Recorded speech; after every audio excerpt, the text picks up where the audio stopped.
Eu nem sei se eu deveria dizer qualquer coisa que hoje, na nossa palavra deste dia, porque o título da nossa reflexão é: se começar a falar, não dá para adorar, a partir de Lucas 18.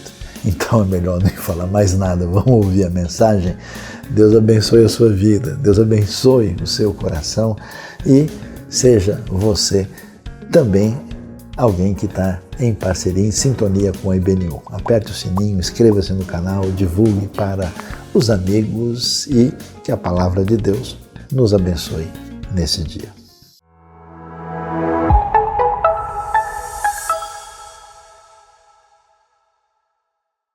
Deus seja louvado especialmente pela sua revelação na sua palavra para a nossa vida e para o nosso coração. E nesse mês nós estamos aqui refletindo na nossa comunidade para falar sobre adoração.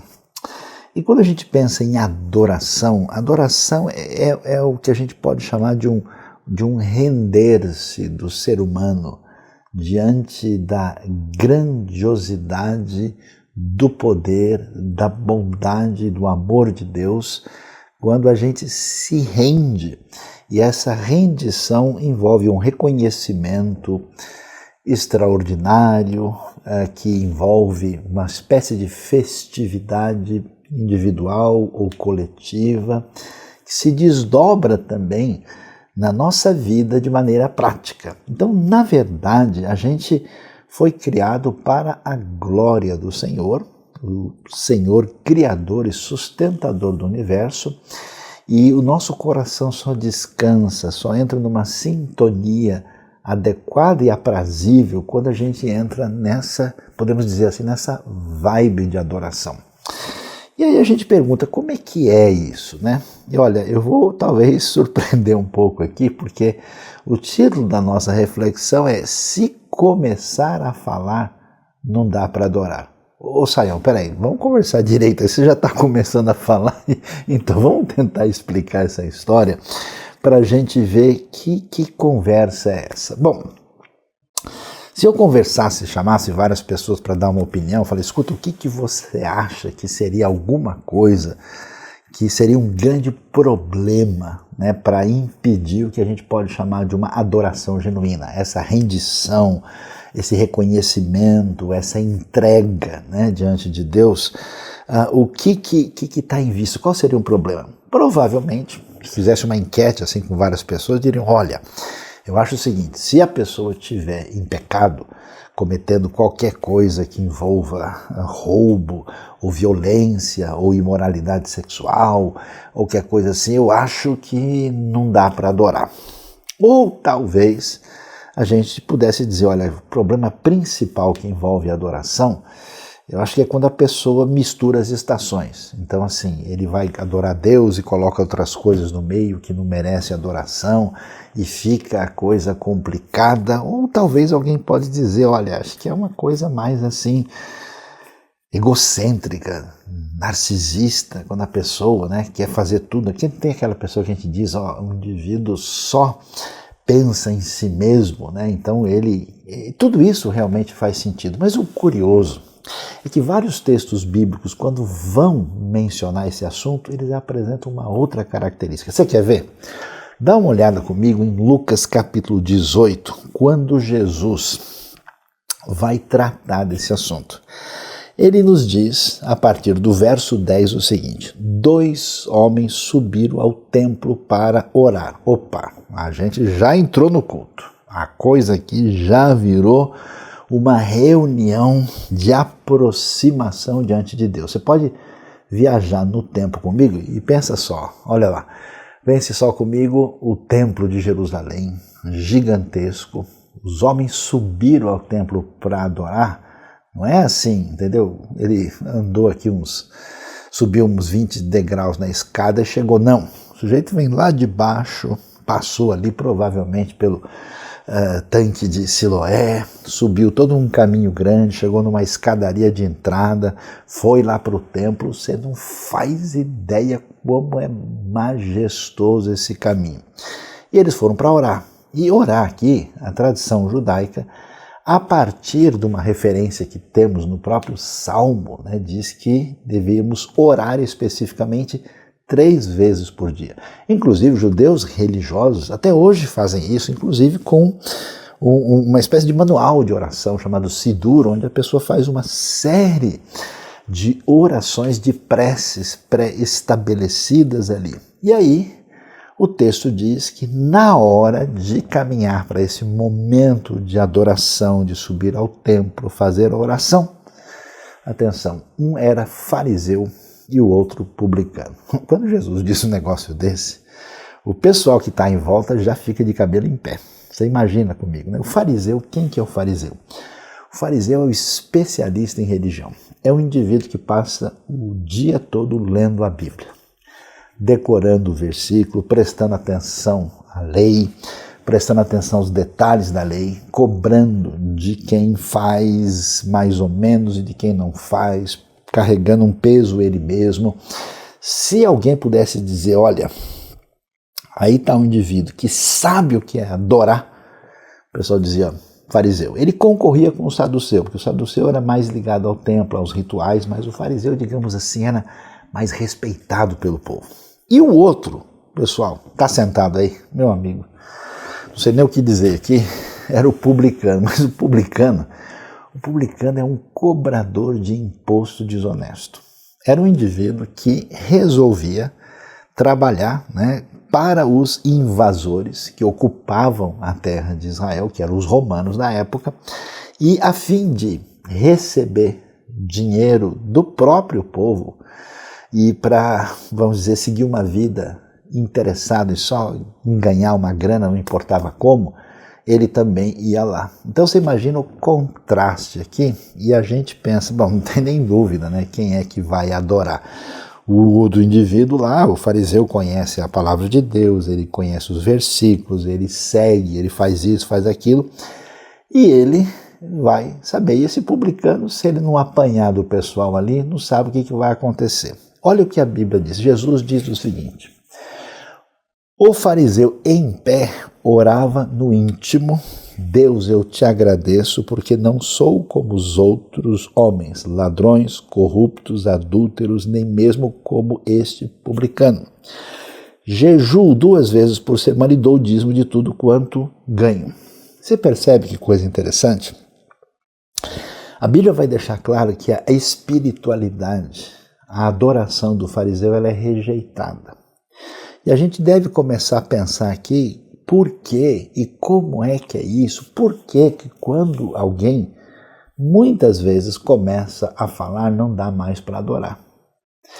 Curiosamente, em vez, né, de estar essa postura do fariseu, que é esse respeitável homem da religião, em pé, ali, né, de uma maneira, vamos dizer, bastante visível, o publicano ficou à distância. Ele sabia da sua vida muito abaixo do minimamente razoável diante de Deus e dos homens. Diz o texto que ele nem ousava olhar para o céu, mas batendo no peito, que é um sinal de lamentação, é um sinal de reprovação de si mesmo nesse contexto cultural, ele dizia: Deus, tem misericórdia de mim, que sou pecador. E Jesus então fecha, e você pode imaginar o nível do escândalo para as pessoas ali no templo, quando ouvem Jesus dizer o que ele está dizendo.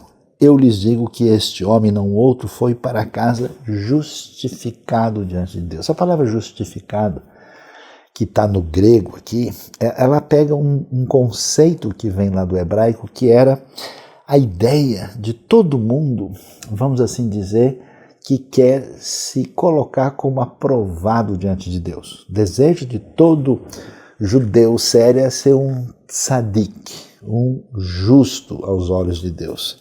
Um tzadik e um hassid, que é um piedoso, um consagrado.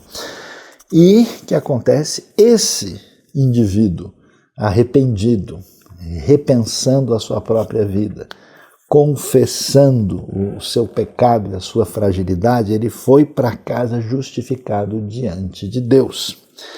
E aí Jesus termina dizendo, pois quem se exalta será humilhado, quem se humilha será exaltado. Então o que acontece? Duas coisas chamam a atenção. Quer dizer, existe uma adoração de aparência, existe uma adoração diante do público, uma, digamos, adoração até mesmo teatralizada. E o texto bíblico diz que esse tipo de coisa não encontra qualquer receptividade da parte de Deus.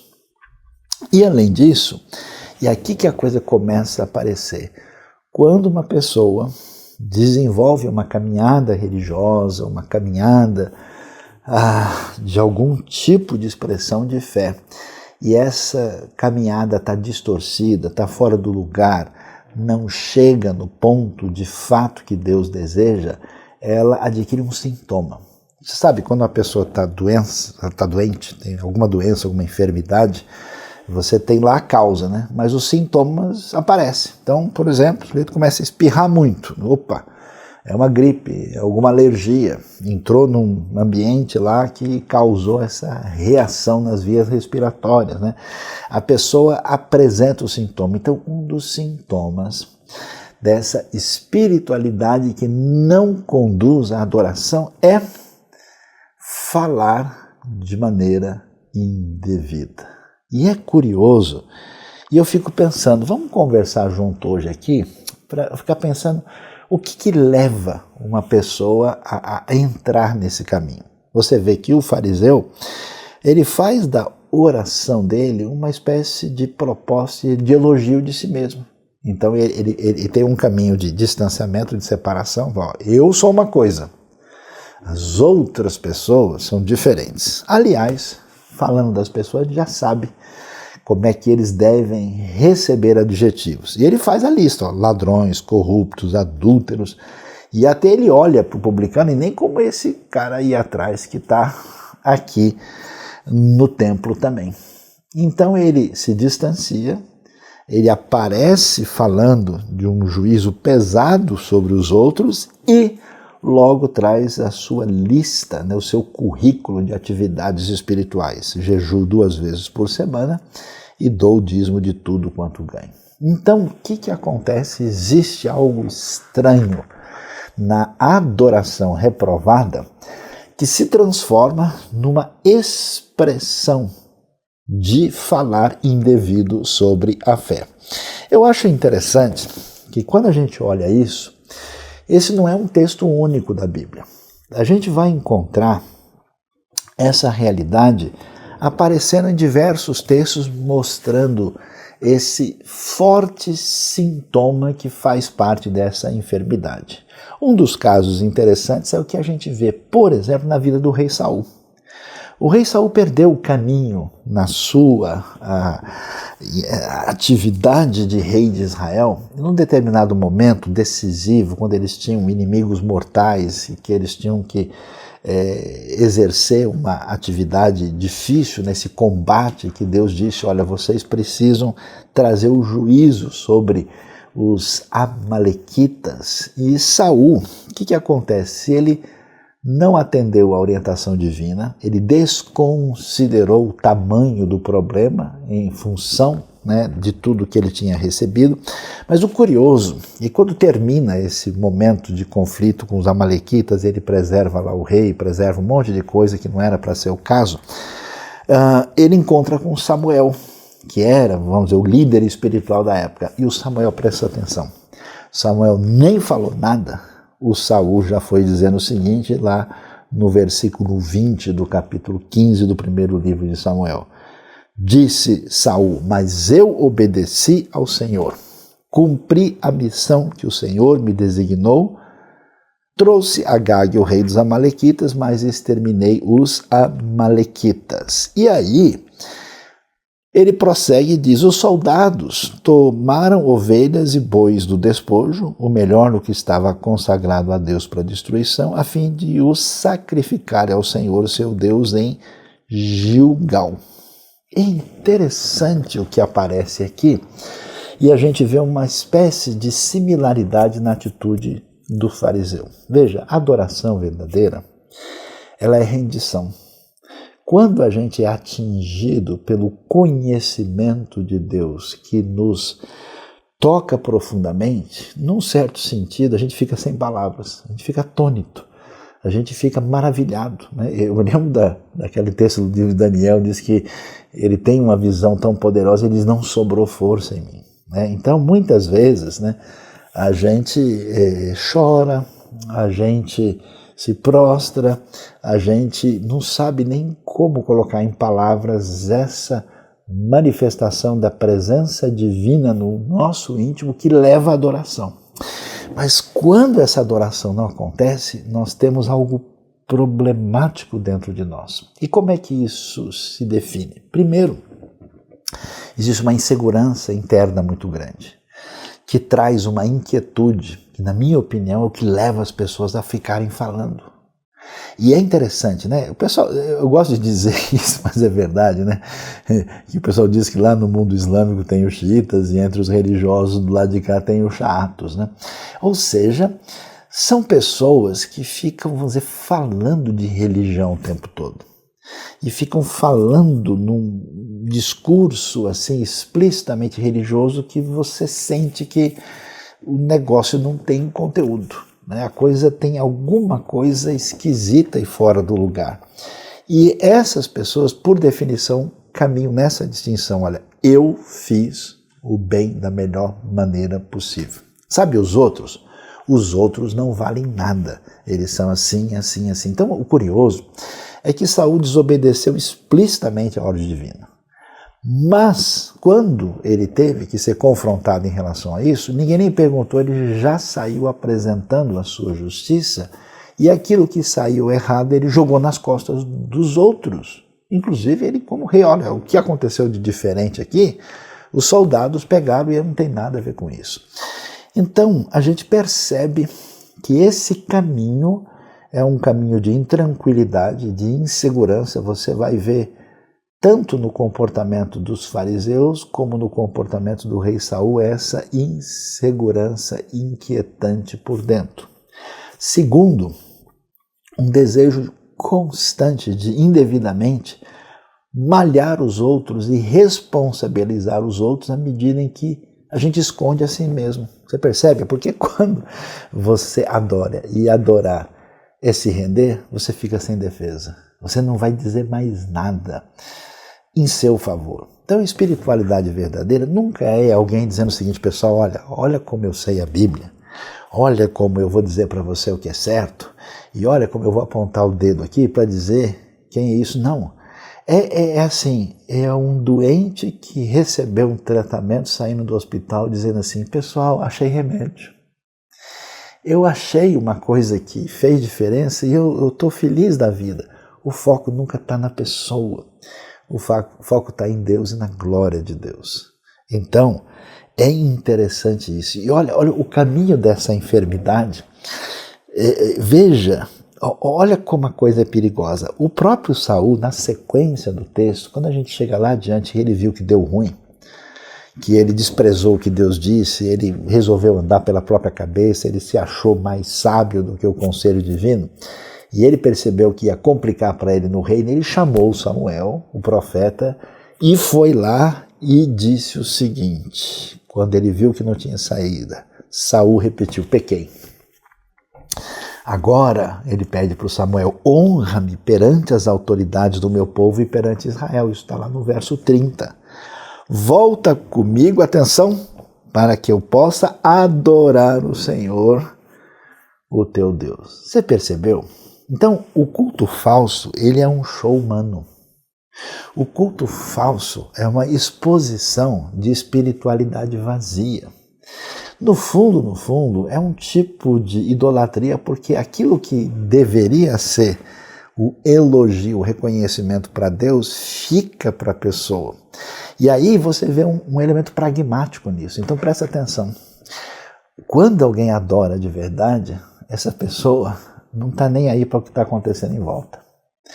Quando a pessoa precisa adorar de uma maneira performática, por causa do ambiente, por causa da câmera, por causa do cenário, por causa do teatro que se criou, a gente corre o risco perigoso de andar no caminho do Saul e daquele fariseu.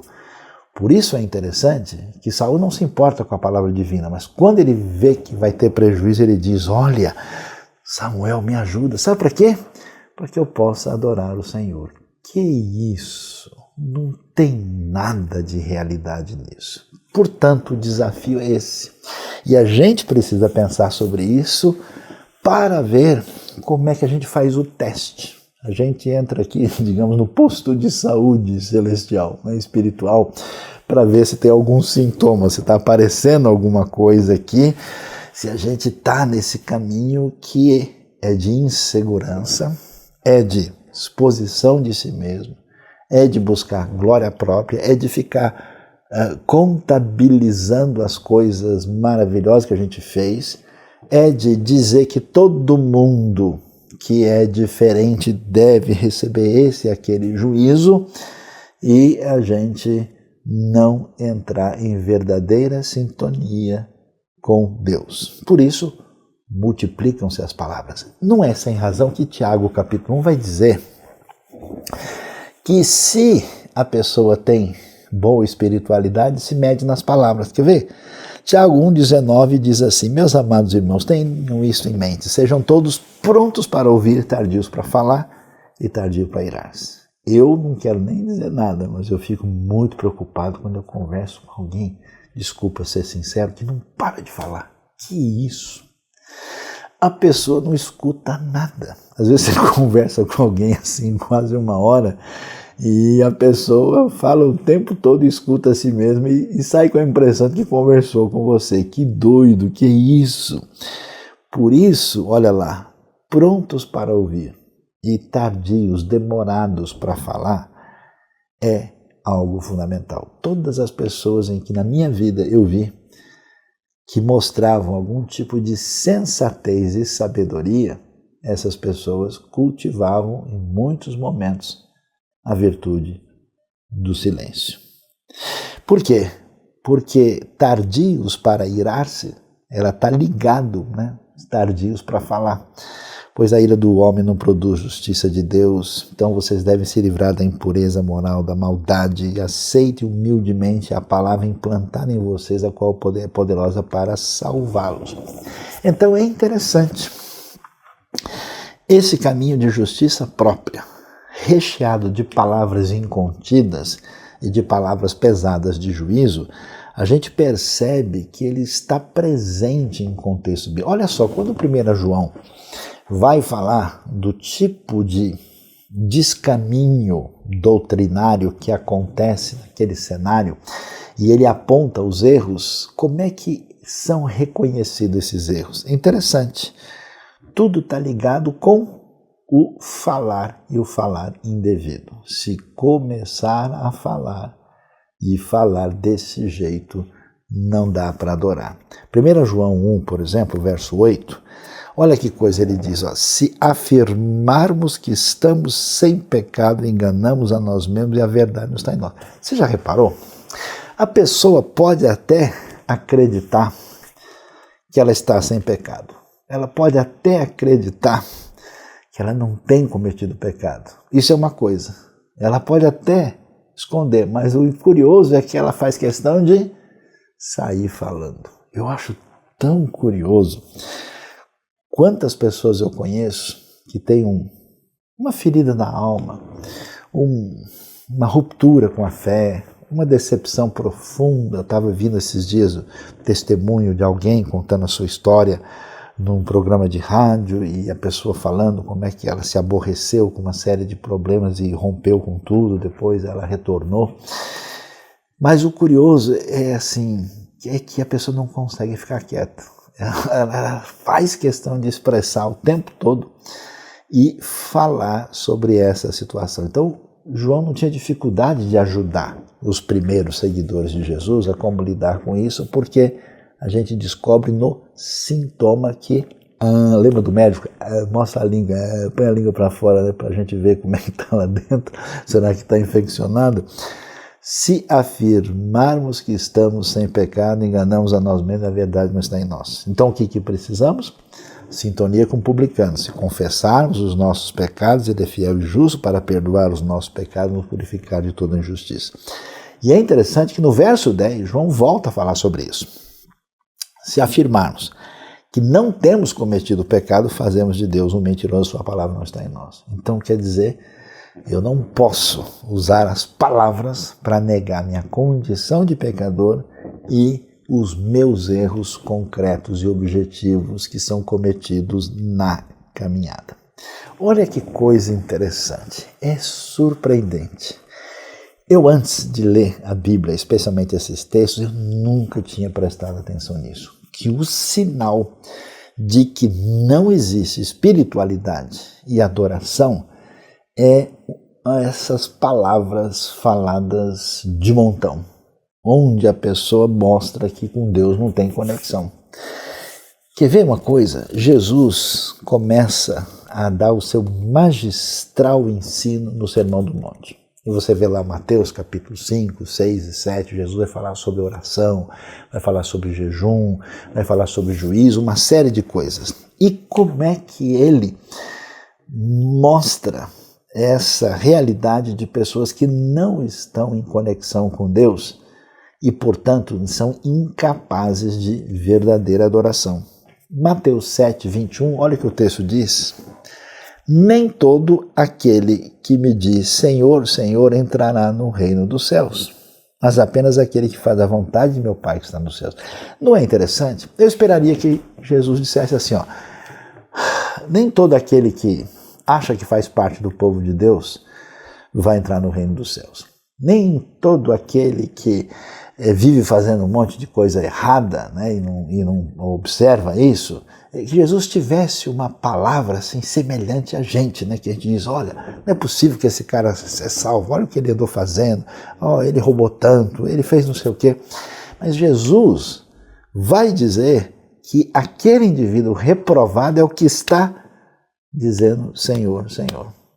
Isso quer dizer que o palavreado aparentemente espiritual e de adoração, que não se configura como realidade, é um sintoma de um problema espiritual profundo.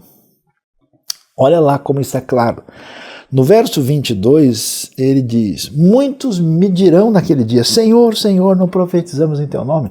Você percebe que a conexão é a mesma? Então, enquanto você não é derrubado pela grandiosidade, pela graça de Deus, para prostrar-se e abrir mão de tudo que você acha que você é, você não pode adorar.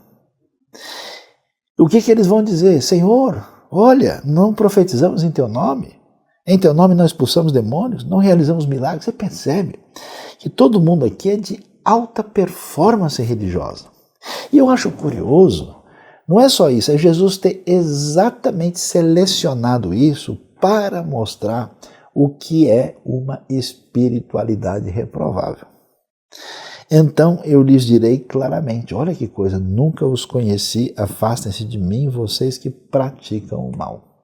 Então a gente observa que quando uma pessoa está sem conexão com Deus, quando uma pessoa não tem nenhuma relação de verdadeira adoração, um dos sintomas é falar de espiritualidade, às vezes até intensa, linguagem religiosa, invocação que envolve as coisas de Deus, numa proposta de elogio próprio e de desfile de autopromoção de simplesmente espiritualidade indevida. Portanto, Jesus vai mostrar onde é que está esse caminho. Portanto, quem ouve essas minhas palavras e as pratica, ele consegue. É como um homem prudente que construiu sua casa sobre a rocha. Jesus está falando isso porque ele está contrastando exatamente o tipo de religioso que influenciava o povo da sua época e que desencaminhava essas pessoas. E ele diz, pessoal, não é desse jeito. Então, essas pessoas que praticam a palavra divina são como o homem prudente que construiu a casa sobre a rocha. Caiu a chuva, transbordaram os rios, sopraram os ventos, deram contra aquela casa, ela não caiu, porque tinha os alicerces na rocha. Mas quem ouve estas minhas palavras e não as pratica, é como um insensato que construiu a casa sobre a areia. Caiu a chuva, transbordaram os rios, sopraram os ventos e deram contra aquela casa, ela caiu e foi grande a sua queda. Eu acho curioso, já vi tanta gente dizer, nossa, eu imaginei, conheci a pessoa e ele tinha toda uma ação religiosa tão intensa, mas de repente parece que mudou tudo. Porque muitas vezes uma pessoa dessa maneira nunca entrou em real sintonia com Deus da perspectiva da verdadeira adoração. Ou seja, se muito a pessoa começa a falar, dificilmente ela sabe adorar.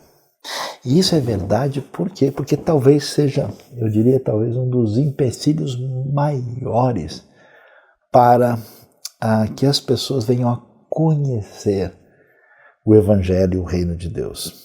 A coisa que desaparece do sentido bíblico. E, aliás, não é novidade.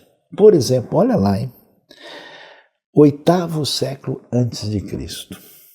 Profeta Isaías, muito tempo lá atrás, quando Deus chama Isaías e Isaías vai repreender a postura do povo, o que ele vai dizer? Isaías 29:3, o Senhor diz, esse povo se aproxima de mim com a boca e me honra com os lábios, mas o seu coração está longe de mim.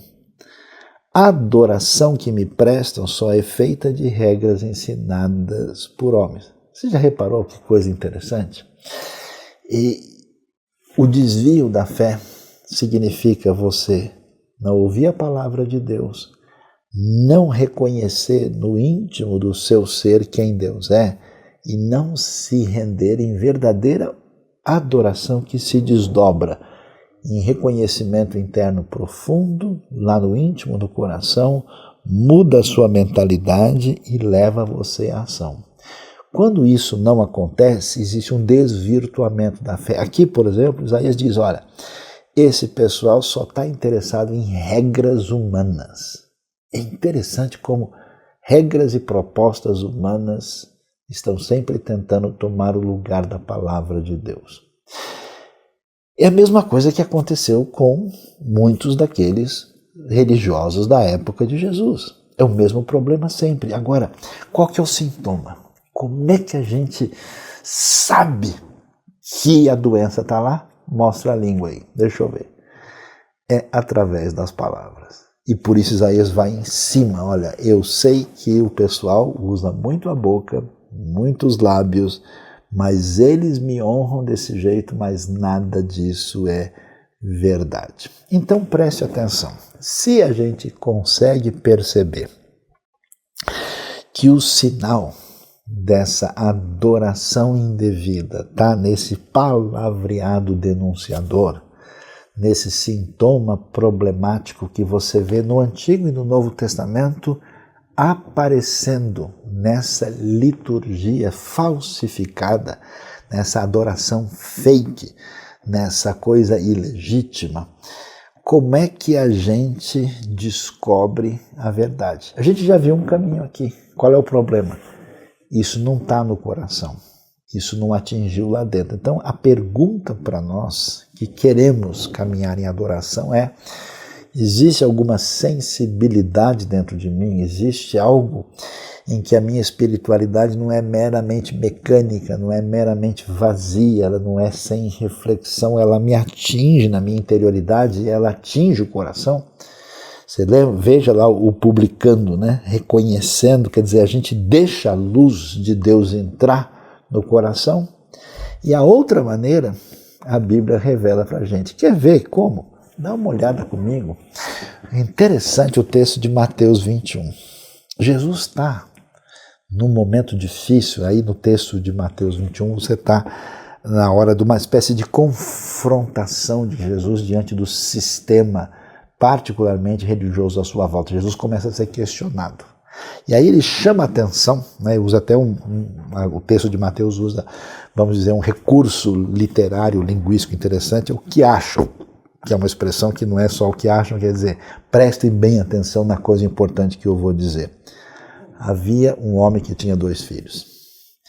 Chegando ao primeiro, disse, atenção, quando um pai, nesse contexto judaico, chegava para os filhos e solicitava uma tarefa, rejeitar, não fazer isso é uma ofensa assim de tamanho assim monumental. É algo que muito da sociedade de hoje, que tem outros conceitos familiares, não consegue entender, mas é muito forte. Então o pai disse, filho, vá trabalhar hoje na vinha. E você sabe, boa parte das famílias, do contexto do Israel da época de Jesus, trabalha em vinha, né? A uva, né? A oliveira, né? O trigo, e são coisas muito essenciais. Então você imagina a importância disso. Então ele diz, vá trabalhar hoje na vinha. E esse respondeu, não quero, mas depois mudou de ideia.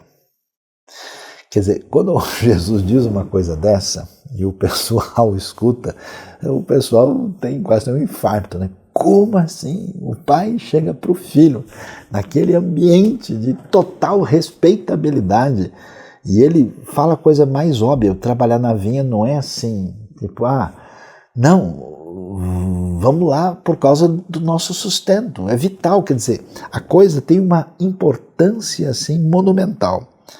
E ele diz uma coisa que é impensável, não vou, não quero. Mas ele muda de ideia e vai. O pai chegou ao outro filho e disse a mesma coisa. Aí o filho respondeu, sim, Senhor, mas não foi.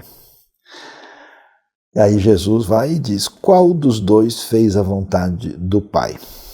O primeiro responderam eles. Jesus disse-lhes, olha que coisa interessante, né? O primeiro disse, né, não quero, e depois mudou de ideia e foi. O outro disse, sim, Senhor, olha, até de maneira respeitosa, palavra bonita, mas não foi. Então fica claro, né? Jesus está falando isso por quê? Porque está cheio de religioso, está cheio de pessoas naquele contexto dizendo e falando de maneira inquieta e nervosa sobre as palavras divinas sem nada de Deus no coração e sem nenhuma capacidade de adoração. E preste atenção, adorar e servir no original é o mesmo termo. E aí, claro, o pessoal vai entender, não, peraí, mais vale aquele que disse não. E sabe de uma coisa? Uma das coisas que mais marcou a minha vida foi ter visto gente que eu me assustei com essas pessoas, porque eu falei de Deus, conversei, e a pessoa reagiu, ficou bravo. Não, eu não posso aceitar isso. A pessoa me criticou, né? Criticou o sistema religioso que ela conhecia, ela teve uma reação. Eu, quando ouvi isso a primeira vez, falei, nossa, que coisa, né? Isso deve ser uma coisa do mal. Mas sabe a minha surpresa? Boa parte das pessoas que eu percebi depois de ter um encontro autêntico com Deus foram exatamente essas pessoas. E muitas pessoas que pareciam uma expressão religiosa assim muito, talvez assim, impactante publicamente, quando a gente chega perto, não tem nada a oferecer. E Jesus está dizendo isso porque quando ele anuncia o reino de Deus, quando ele apresenta o Deus, Senhor da história, o Deus da salvação, o Deus da graça, o Deus que veio resgatar e tirar as pessoas da sua condição de pecado e perdão, o que a gente vai descobrir? Jesus assusta e diz, olha na sequência, o pessoal está querendo bater de frente com ele, Jesus vai arrumar mais motivo para eles realmente entenderem que eles estão em páginas totalmente diferentes. Jesus disse, digo-lhes a verdade, os publicanos, que era o pessoal mais odiado por lidarem com a questão de poder e dinheiro da pior maneira possível. E as prostitutas que lidavam com a sexualidade da pior maneira possível. Ou seja, dois tipos de gente que a gente não quer ver nem pintado de ouro. Jesus diz, estão entrando antes de vocês no reino de Deus. Você pode imaginar, quer dizer, você nem precisa imaginar. Pense hoje num ambiente religioso, de qualquer tipo que você conhece, e você chegar lá, no meio de uma série de pessoas, falando, olha pessoal, quero trazer para vocês aqui aquele fiscal corrupto ali da Receita, e trazer aqui uma moça de programa, e eles vão estar aqui agora para falar de Deus para a gente, né? Como é que as pessoas, acho que metade do povo ia sair lá de dentro, né? Então essas pessoas encontraram o reino, se arrependeram, mudaram de vida. Um exemplo extraordinário em Lucas, e acontece logo depois do capítulo 18, que é a história de Zaqueu, e a vida deles é mudada e eles adoram de verdade. E eu sempre achei que quem nunca experimentou perdão, quem nunca bebeu dessa graça, nunca pôde adorar de verdade. E aí Jesus termina dizendo, porque João veio para lhes mostrar o caminho da justiça. Frase extremamente importante, esse caminho da justiça, né? Que era no contexto religioso judaico um negócio que todo mundo está falando qual é o jeito da gente ser justo diante de Deus. E vocês não creram nele, mas os publicanos e as prostitutas creram. E aí que vem a coisa assustadora. Mesmo depois de verem isso, vocês não se arrependeram nem creram nele. Acho que a coisa mais impressionante que a gente vai encontrar é quando essa mensagem poderosa que quebra o nosso coração, derruba a gente e traz verdadeira adoração, ela entra, a gente desenvolve um outro tipo de sensibilidade. Essa sensibilidade maior, sabe qual que é? É ter a satisfação, né? Sabe aquele negócio que quando uma ovelha é encontrada e traz aí a festa e a alegria no céu? A maior alegria, que é o sonho de todo mundo que já adorou de verdade, é ver alguém que você pensava, não tem jeito, não sei o que vai acontecer com a pessoa. E você vê essa pessoa recuperada, curada, salva, é uma doideira de felicidade. Mas quando não tem isso, aí que eu acho que é o sinal da doideira. Quem fala demais, fala de religião o tempo todo e está o tempo todo fazendo essa autopromoção teatral, que é sinal de doença, quando vê uma coisa dessa, fica quieto, fica em silêncio. E aí que Jesus diz, está vendo? Quando essas pessoas foram curadas, salvas, vocês não reagiram nem em função delas, nem de vocês mesmos. A única palavra de quem está doente, sem condição de adorar diante desse milagre, é só de juízo, palavra pesada e de condenação. Deus nos ajude a nos livrar de nós mesmos e de sermos impactados pelo poder da palavra e da graça divina. E aí sim, se a gente abre a vida, a gente pratica o que Deus deseja e a gente abre o coração, chega a hora em que a gente vai poder fazer o que é chamado verdadeira adoração. Deus abençoe a nossa vida e o nosso coração.